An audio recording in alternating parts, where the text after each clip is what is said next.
Welcome. In this module, we are going to learn about Apache Kafka. So let's see what we are going to, how it's structured.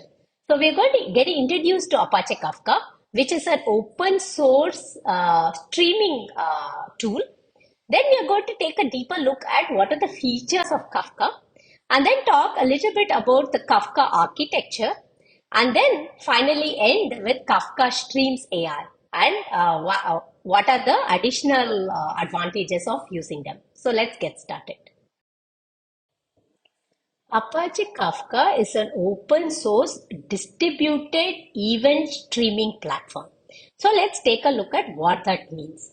All right. So what are events, right? So event is essentially something that describes an entity's observable state, and events are typically where the state keeps changing over time.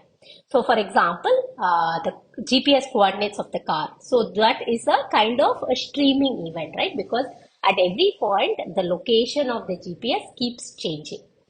Similarly, the temperature of the room. So that there might not be, depending on the variance of the room, but there will be some sort of fluctuation. So things where the observable state of the entity keeps changing or updating over time is considered an event.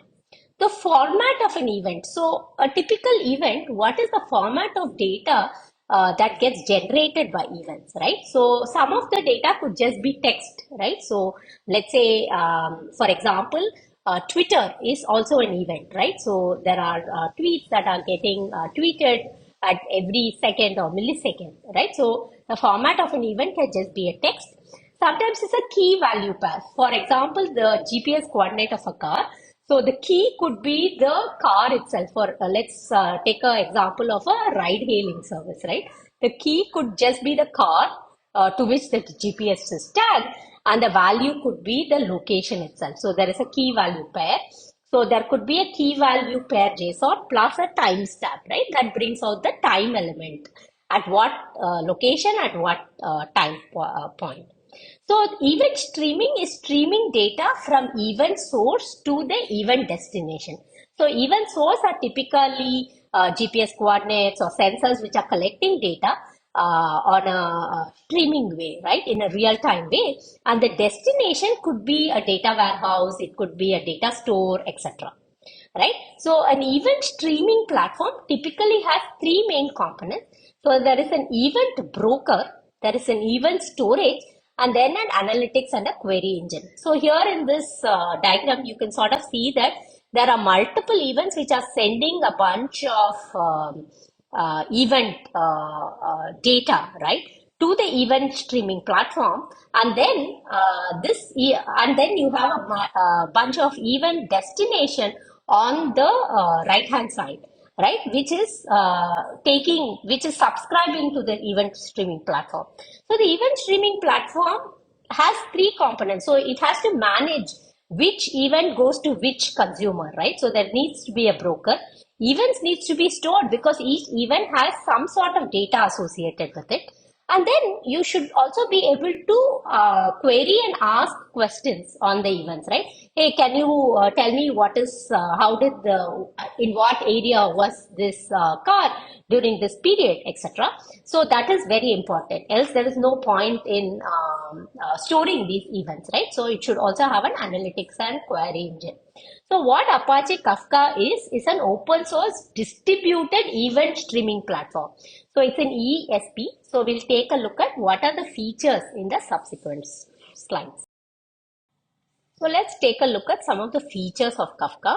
Kafka is a distributed event streaming platform. So it's distributed by nature, highly scalable. So what is distributed? Which means so your events and destination need not be in the same location, right? So it's sort of, you can have, it's actually distributed over multiple nodes so that you can sort of increase the capacity as the number of events get higher or lower and things like that. So which also makes it highly scalable, highly reliable because the number of errors in it is very, very, very less, right? So that's because especially in order to be able to connect your event source to the destination, right? So it needs to be very reliable.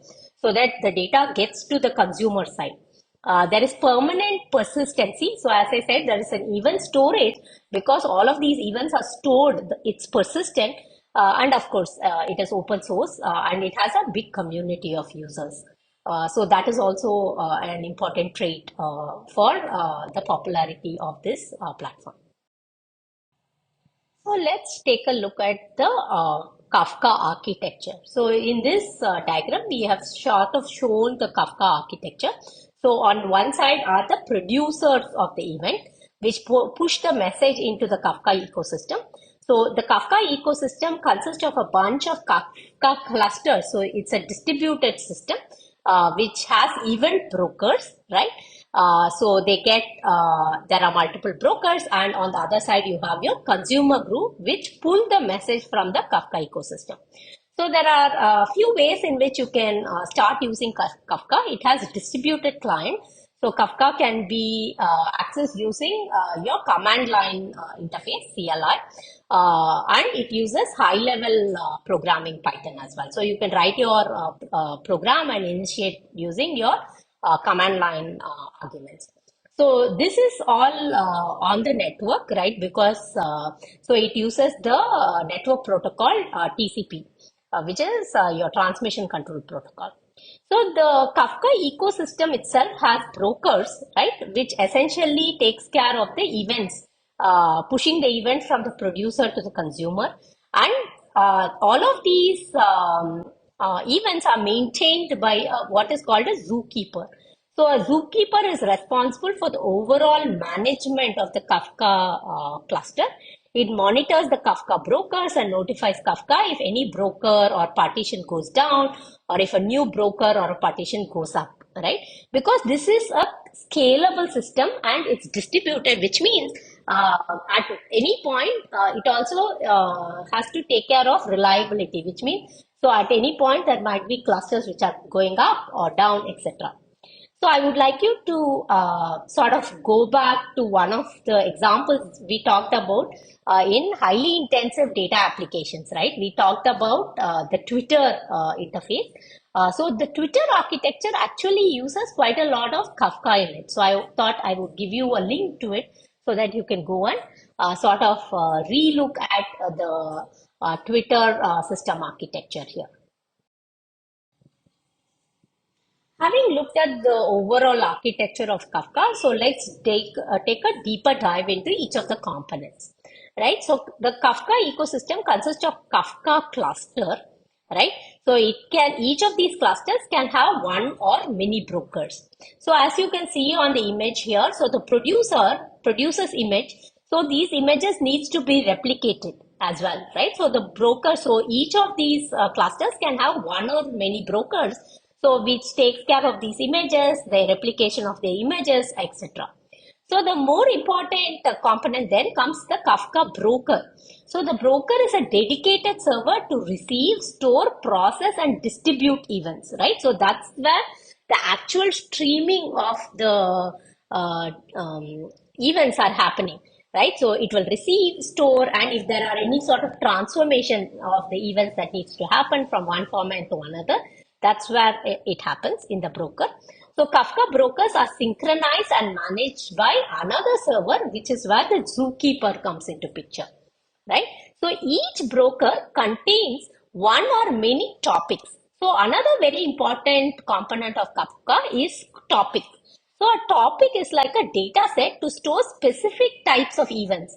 For example, you can have a topic for logs, you can have a topic for transactions, you can have a topic for tweets, etc. Right? So based on the topic, it will be able to be the consumer can pick up or listen into few topics. Right? So each topic stores specific kind of event. So the broker manage published events into topics and distribute the event to the subscribers, right? So the broker essentially does not only receiving, storing, processing, transforming, and the distribution of it to the subscribers or the consumer. So it takes care of the partition and replication of these images as well, because this is a distributed system. So all of this cloud computing aspects of it, right, which is in a distributed system, things needs to be replicated so that in the event of one of the nodes going down, the reliability needs to be maintained. All of it is what Kafka actually takes care of under the hood. As we have been taking a look at the event streaming platform, so we have already sort of seen Kafka has two components of it. So there are Kafka producers, which are producers of the event, so which are connected to an event so that the messages can be received, and then the consumers of the event. So the producer are a client application that push an event to a topic partition. So event can be associated with a key, for example, a user ID or a car ID, etc. Events with the same key will get published in the same topic partition, right? So that's where the broker comes into picture. So there is a producer, which is essentially a client application, which publishes an event into a topic partition. We saw you can take a look at the GUI in the previous slide to sort of reiterate your understanding. Then you have your consumers. Consumers are clients that subscribe to a topic. So they store data. So the events as it occurs, the stream is stored in the same order. So they read events in the same order from the topic partitions as they are published. So on the consumer side as well, the entire event is read in exactly the same chronological order in which the messages were pushed into the Kafka ecosystem. So both the producer and consumers are decoupled so that you can sort of have your producers produce the messages, and then you have your consumer will subscribe to these messages, right? So they need to be decoupled. They should not be connected. And the Kafka ecosystem sort of takes care of which event needs to go to which subscriber.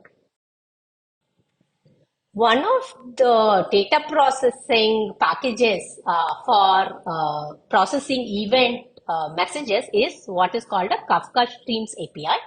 So this is a client library that facilitates data processing in event streaming pipelines, right? So if you are, let's say, trying to analyze Twitter data, etc., so you also need something to process the data so quickly. We talked about the brokers being able to send it from source to destination, but how do we process it, right? So that's where the Kafka Streams API come into picture. So it processes, analyzes data stored in the Kafka topics, right? So you can look at different processes or transformation for each of these different topics. So each record is processed only once. Process one record at a time. So both of them are slightly different, right? So each record is processed only once, and it processes only one record at a time, which means each event it processes at one time only. So the stream processing topology consists of multi-stream processor. So it starts with the source processor and then ends with what is called a sink processor. So what transformation needs to be done in the format that is needed for the consumer. So let's summarize what we have learned in this module. So in this module, we got introduced to Apache Kafka, which is an open source distributed stream processing tool. We looked at the features of Kafka and the Apache Kafka architecture, right? What constitutes the Apache Kafka ecosystem, the brokers, the zookeepers, and some of the components of Kafka, which are your clusters, brokers, and the topics itself, right? So those are the most important component. And we also took a quick look at the Kafka Streams API, which helps in processing of these streaming messages. So this video has been inspired from the Coursera program, ETL and Data Pipeline. So the reference of it is given at in the reference page. You can take a look at it. Thank you. I'll see you in the next video.